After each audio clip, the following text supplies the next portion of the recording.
আসসালামু আলাইকুম সবাইকে। কেমন আছেন সবাই? আজকে একটা দাওয়াতের ভিডিও শেয়ার করব আপনাদের সাথে। আমার চাচাতো বোনের বিয়ের অনুষ্ঠান ছিল। এজন্য রাত্রের দিকে হাতে একটু মেহেদি পড়লাম।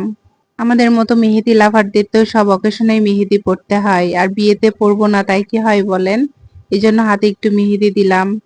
তারপর সকালে উঠে খুব ঝটপট নাস্তা করে নিচ্ছিলাম যেহেতু দূরের রাস্তা একটু সকাল সকাল বের হতে হবে তাই। আজকে অফিস ছুটি ছিল এজন্য সকাল থেকে রুমের কিছু টুকিটাকি কাজ করলাম। দেন গোসল করে এত বেশি গরম লাগতেছিল ভাবলাম যে একটু রেস্ট করি তাহলে শরীরটা ঠান্ডা হবে। এই তো কিছুক্ষণ রেস্ট করার পর উঠে পড়েছি, বেড়াতে যাব সেই ড্রেসগুলো রেডি করতেছিলাম। একটা থ্রি পিস পরবো কারণ বিয়েতে একটু গর্জিয়াস ড্রেস না পরলে তো হয় না। একটা ড্রেসও বের করলাম, সাথে আবার বোরকাও বের করেছি। কারণ হচ্ছে ড্রেস পরে তো হচ্ছে আমার হাজবেন্ড কোথাও যেতে দিতে চায় না এখন, এই জন্য।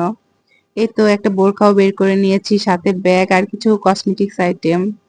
আগে অনেক বেশি সাজুগুজু করতাম কিন্তু এখন বোরকা পরি সেহেতু খুবই অল্প পরিমাণে সাজুগুজু করি, তাই বেশি একটা কিছু নিইনি।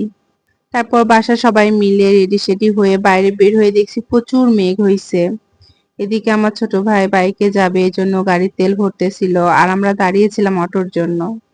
আমরা সবাই রেডি হয়ে দাঁড়িয়েছিলাম আর এত বেশি মেঘ মনে হচ্ছিল আজকে আর যেতেই পারবো না।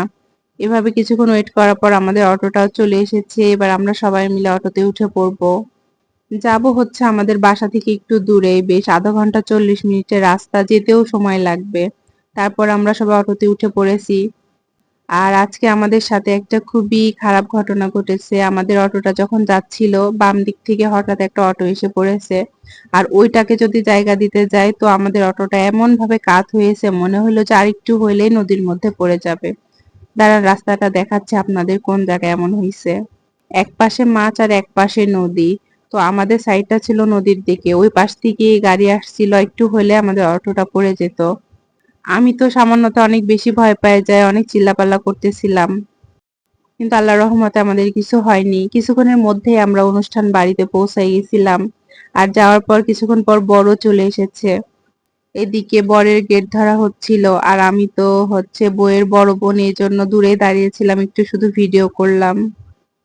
তারপরে ভিতরে যেয়ে দেখি যে আমার ছোট বোন এভাবে অনেকগুলো চেয়ার একসাথে করে বসে আছে। ও এমনিতেই সবসময় এমন দুষ্টামি করতে থাকে।